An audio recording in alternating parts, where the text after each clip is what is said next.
നമസ്തേ everyone. Real estate regulatory authority അഥവാ റെറയുടെ permission ആവശ്യമില്ലാത്ത വസ്തു കച്ചവടങ്ങൾ. ഒരുപാട് പേര് എനിക്ക് തോന്നുന്ന ഒരു 100 കണക്കിന് ചോദ്യങ്ങൾ എൻ്റെ അടുത്ത് ചോദിച്ചിട്ടുള്ള ചോദ്യമാണ്. ഇനി ആ ഒരു എല്ലാവർക്കും ആൻസർ കിട്ടാൻ വേണ്ടി ഞാൻ ആൻസർ ഇടുന്നത്. ഈ റെറയുടെ തന്നെ സെക്ഷൻ 3(2)(a)ക്കകത്ത് പ്രത്യേകമായിട്ട് പറയുന്നുണ്ട്. അതായത് നമുക്ക് 500 സ്ക്വയർ മീറ്ററിനകത്ത് വരുന്ന ഒരു ഡെവലപ്മെൻ്റ് ആണെങ്കിൽ അതിന് നമുക്ക് റെറയുടെ ആവശ്യമില്ല. അത് നമ്മൾ അപ്പാർട്ട്മെൻറ്റ് ചെയ്യുവാണെങ്കിലും യൂണിറ്റ് 8 യൂണിറ്റിനകത്താണെങ്കിൽ, സമയത്ത് 9 ആണെങ്കിൽ വേണം. 8 യൂണിറ്റിനകത്താണെങ്കിൽ നമുക്ക് പെർമിഷൻ്റെ ആവശ്യമില്ല. അതേപോലെ തന്നെ നമുക്ക് ലാൻഡ് നിങ്ങൾക്ക് ലാൻഡുണ്ട്, 1 ഏക്കർ ലാൻഡുണ്ട്. അത് ഡെവലപ്പ് ചെയ്യാതെ തന്നെ നമ്മളത് ഡിവൈഡ് ചെയ്ത് പ്ലോട്ടായിട്ട് തിരിച്ച് നമ്മൾ കൊടുക്കുകയാണ്. അവിടെയും റെറയുടെ പെർമിഷൻ്റെ ആവശ്യം വരുന്നില്ല. അപ്പോൾ അതേപോലെ തന്നെ നമ്മൾ ഓൾറെഡി നമ്മൾ വാങ്ങിച്ചൊരു പ്രോപ്പർട്ടി ഏതെങ്കിലും ഒരു ലേഔട്ടിനകത്ത് ഇല്ലെങ്കിൽ ഒരു ടൗൺഷിപ്പിനകത്ത്, നേരത്തെ ഉള്ളതോ ഇപ്പോൾ ഇറങ്ങിയതോ ഒരു ടൗൺഷിപ്പിനകത്ത് നമ്മൾ പ്രോപ്പർട്ടി വാങ്ങിച്ചിട്ടുണ്ട്, ഒരു പ്ലോട്ട് വാങ്ങിച്ചിട്ടുണ്ട്. 6 സെൻറ്റോ 7 സെൻറ്റോ 8 സെൻറ്റോ 9 സെൻറ്റോ 10 സെൻറ്റോ വാങ്ങിച്ചിട്ടുണ്ട്. ആ പ്രോപ്പർട്ടി നമുക്ക് റീസെയിൽ ചെയ്യുമ്പോഴും റെറയുടെ ആവശ്യമില്ല. അതേപോലെ തന്നെ നമ്മൾ ഒരു ഫ്ലാറ്റ് ഓൾറെഡി വാങ്ങിച്ചു, നമ്മളതിന് താമസമാക്കുകയോ ഇല്ലെങ്കിൽ അതിന് ഓക്കുപ്പൻസി സർട്ടിഫിക്കറ്റ് നമുക്ക് ലോക്കൽ ബോഡിയിൽ നിന്ന് കിട്ടുകയോ ചെയ്തു. അങ്ങനെ ആ കിട്ടിയ ഒരു ഫ്ലാറ്റിനെ വീണ്ടും മറിച്ച് വിൽക്കുമ്പോഴത്തേക്കും നമുക്ക് അതിനും റെറയുടെ ആവശ്യമില്ല. അപ്പം റെറ എന്തിനാണെന്ന് ചോദിച്ചു കഴിഞ്ഞാൽ, റെറ വളരെ നല്ലതാണ്.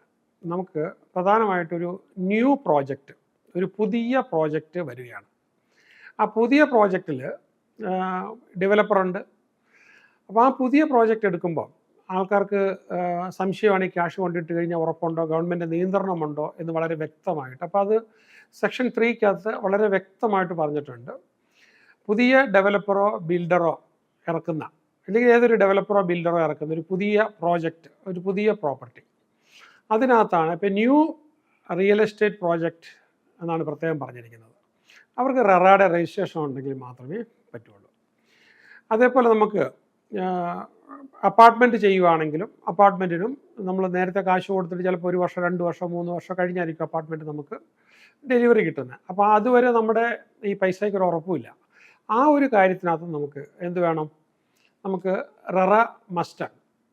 അപ്പോൾ റെറ എടുത്തെങ്കിൽ മാത്രമേ നമുക്ക് അത് ഓപ്പൺ ചെയ്യാൻ പറ്റുള്ളൂ. അതല്ലെങ്കിൽ നമ്മളിപ്പോൾ ഒരു പേര് വെച്ച് ഒരു പ്രോജക്റ്റ് ഉണ്ടാക്കുക, ന്യൂ പ്രോജക്റ്റ്. ആ ന്യൂ പ്രോജക്റ്റ് ഉണ്ടാക്കിയിട്ട് അത് നമ്മൾ അവിടെ ലാൻഡ് ഡെവലപ്പ് ചെയ്തു, ഓരോരോ പ്ലോട്ടായിട്ട് നമ്മൾ എന്നിട്ട് വിൽക്കുകയാണ്. അപ്പോൾ അതിന് പേരുമൊക്കെ ഇട്ട് അതിങ്ങനെ പരസ്യം ചെയ്ത് അതിന് റെറ കൂടിയെങ്കിൽ മാത്രമേ പറ്റുള്ളൂ. പക്ഷേ നമുക്ക് വേണ്ടാത്തത്, നമുക്ക് നേരത്തെ എടുത്തതോ ഇല്ലെങ്കിൽ എങ്ങനെയുള്ളതാണെങ്കിലും നമുക്ക് നേരത്തെ പ്രവർത്തിച്ച് കഴിഞ്ഞിട്ടുള്ളതോ ഇപ്പോൾ എടുത്ത് ഡിവൈഡ് ചെയ്തതാണെങ്കിലും അല്ലാതെ ഡിവൈഡ് ചെയ്തിട്ടുള്ളതാണെങ്കിലും ശരി, നമുക്ക് വാങ്ങിച്ചു കഴിഞ്ഞ ഒരു പ്രോപ്പർട്ടി വീണ്ടും ആ പ്ലോട്ട് തന്നെ നമ്മൾ മറിച്ച് വിൽക്കുകയാണ്. അപ്പോൾ അവിടെ നമുക്ക് റെറയുടെ ആവശ്യം അവിടെ ഉദിക്കുന്നേ ഇല്ല. അപ്പോൾ ഇതൊരു ആൾക്കാർക്ക് വരാവുന്ന കൺഫ്യൂഷനാണ്. അപ്പോൾ അത് പക്ഷേങ്കിൽ നമ്മളിപ്പോൾ ഒരു ലേഔട്ടിനകത്താണ്, പക്ഷേ ലേഔട്ട് നേരത്തെ ഉള്ളതാണ്. എന്തോ ലേഔട്ടുണ്ട്, ലേഔട്ടിനകത്ത് പ്രോപ്പർട്ടി വിറ്റിട്ടുണ്ടെങ്കിൽ, അപ്പോൾ ശരിക്കും ഡെവലപ്പ് ചെയ്ത് ലേഔട്ടൊക്കെ ചെയ്ത് പ്രോപ്പർട്ടി വിറ്റിട്ടുണ്ടെങ്കിൽ ആ വിൽക്കുന്ന ആളിനാണ് ശിക്ഷ, വാങ്ങുന്ന ആളിന് ശിക്ഷയൊന്നുമില്ല. ആ വാങ്ങിയ ആൾ മറിച്ച് വിറ്റാലും അവിടെയും ഈ സെക്കൻഡ് സെയിലുകാരനോ അത് അല്ലാതെ മൂന്നാമതായിട്ട് വാങ്ങിക്കുന്ന ആളിന് ശിക്ഷയില്ല.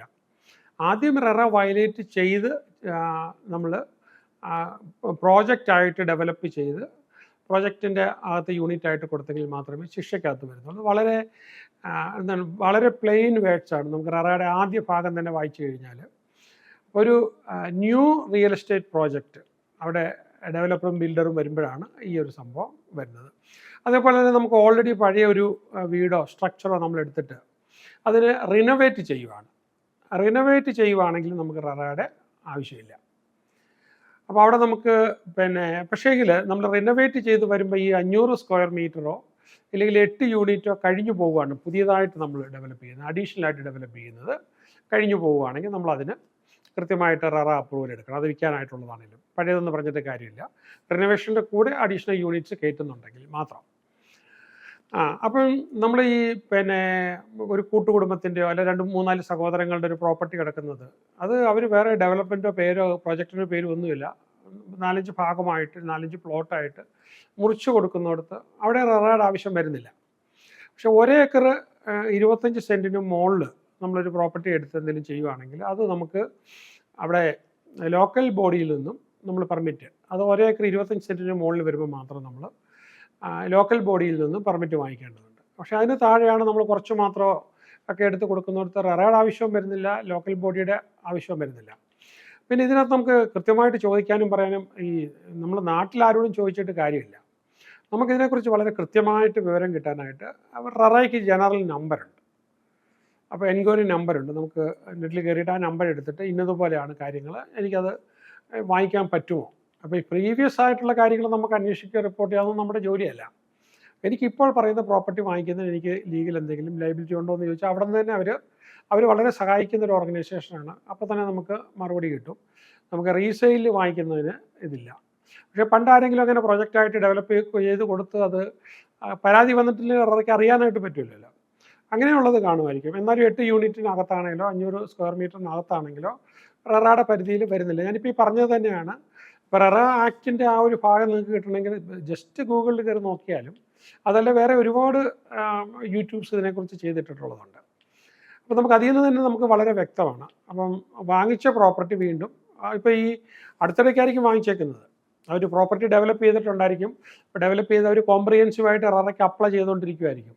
അത് വന്നുകൊണ്ടിരിക്കുമ്പോൾ പോലും പക്ഷേ നേരത്തെ നമ്മൾ വാങ്ങിച്ചു, ഇപ്പോഴാണ് വാങ്ങിച്ചു കഴിഞ്ഞത്.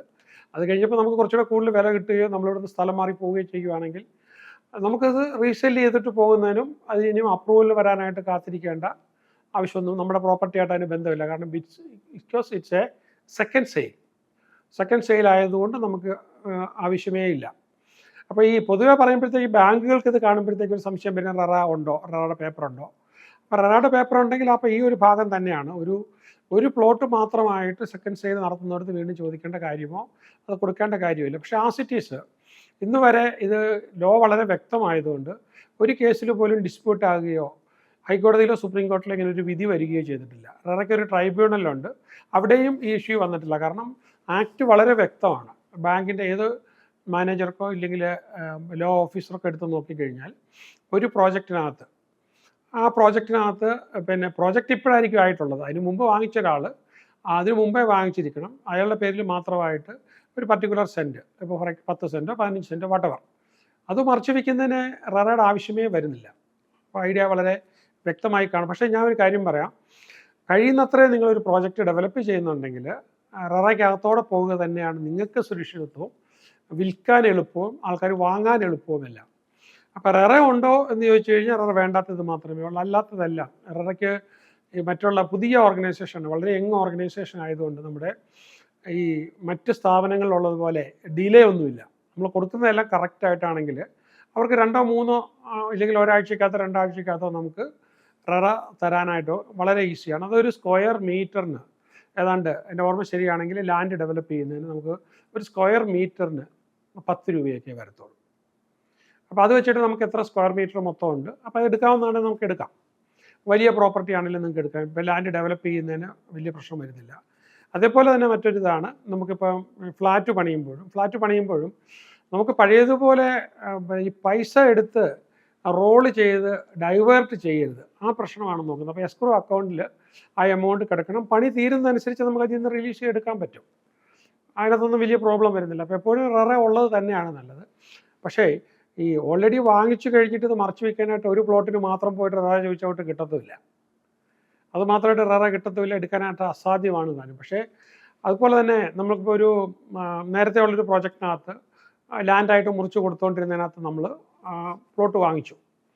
അപ്പോൾ ഒരു 10 സെൻറ്റ് സ്ഥലം വാങ്ങിച്ചിട്ടുണ്ട്. നമ്മളത് വീട് വെക്കാനായിട്ട് ചെല്ലുമ്പോൾ ഇപ്പോൾ പഞ്ചായത്ത് പറയുവാണ്, അപ്പോൾ അതിപ്പോൾ അവരൊരു വലിയ ടൗൺഷിപ്പ് ആക്കിയിട്ടുണ്ട്, ഇല്ലെങ്കിൽ ഒരു പ്രോജക്റ്റ് ആക്കിയിട്ടുണ്ട്, നിങ്ങളപ്പോൾ റെറ കൊണ്ടുവരണം എന്ന് പറഞ്ഞു കഴിഞ്ഞാൽ അത് ചോദിക്കരുത്. അങ്ങനെ ഒരു വ്യക്തിപരമായിട്ട് വരുന്ന ഒരു കേസിനകത്ത് അതിനകത്ത് യൂണിറ്റ് റീസെയിലോ അല്ലാതെ കിട്ടിയേക്കുന്ന ആൾക്കാരുടെ അടുത്ത് നിന്ന് ഇത് റെറ ചോദിക്കുകയോ ലേഔട്ട് ചോദിക്കുകയോ ചെയ്യരുതെന്ന് വളരെ വ്യക്തമായിട്ട് കേരള ഹൈക്കോടതിയുടെ ഡിസിഷനുണ്ട്. അപ്പോൾ അതുകൊണ്ട് അതറിയാവുന്ന ലോക്കൽ ബോഡീസ് ഒന്നും അത് ചോദിക്കാൻ പോകുന്നില്ല, ബാങ്കുകാരും അത് ചോദിക്കാൻ പോകുന്നില്ല. റെറയും അത് ചോദിക്കാൻ പോകുന്നില്ല. പക്ഷേ എപ്പോഴും സേഫർ സൈഡ് എന്ന് പറഞ്ഞാൽ വലുതായിട്ട് നിങ്ങൾ ഡെവലപ്പ് ചെയ്യണം. ഏത് പ്രോപ്പർട്ടി എപ്പോൾ ചെയ്താലും എല്ലാ നിയമങ്ങളും അനുസരിച്ച് പോവുകയാണ് നമുക്ക് സേഫ്റ്റി. ഒരു പ്രശ്നവും വരാതെ ആർക്കും നാളെ ഒരു ബുദ്ധിമുട്ടും വരാതിരിക്കാനായിട്ട്. പക്ഷേ ഇപ്പോൾ മുമ്പേ പറഞ്ഞ കാര്യങ്ങൾ അത് എക്സെപ്ഷനാണ്. കാരണം നമ്മുടെ സ്വന്തമായിട്ട് പൂർവികർ തന്ന ലാൻഡ് നമ്മൾ ഏത് ലാൻഡാണേലും നമ്മൾ ഡെവലപ്പ് ചെയ്യാതെ 3-4 കൂട്ടുകാർ കൂടി 8-10 കൂട്ടുകാർ കൂടിയിട്ട് അത് കഷ്ണമായിട്ട് മുറിച്ചെടുത്ത് വാങ്ങിക്കുക. അവിടെ വേറെ പ്രോബ്ലം ഒന്നുമില്ല. രണ്ടാമത്തെ കാര്യം ഇതാണ്, നമുക്ക് വിറ്റ ഒരാൾ പിന്നീട് അവിടെ ടൗൺഷിപ്പ് വരുമോ എന്ത് ചെയ്താലും അവരവിടെ റീസെയിൽ ചെയ്യുമ്പോഴും റെറയുടെ ആവശ്യമില്ല. പിന്നെ അതുപോലെ തന്നെ ഈ മുമ്പേ പറഞ്ഞ 8 യൂണിറ്റിനകത്തും 500 സ്ക്വയർ മീറ്ററിനകത്തും വരുമ്പോഴോ അല്ലെങ്കിൽ ഉള്ളത് നമ്മൾ റിനോവേഷൻ ചെയ്ത് മോഡിഫൈ ചെയ്യുമ്പോഴോ അബ്സല്യൂട്ട്ലി ഈ റെറയുടെ പ്രശ്നം വരുന്നില്ല. അപ്പോൾ അത് വെച്ചിട്ട് നിങ്ങൾക്ക് റെഫർ ചെയ്യാം, എന്നോട് ചോദിക്കണമെന്നില്ല, നിങ്ങൾക്ക് ഇവിടെ കിട്ടുവാണ്. ഞാൻ ബാക്കി കാര്യങ്ങൾ മറ്റൊരു വീഡിയോയിൽ തരാം. All the best.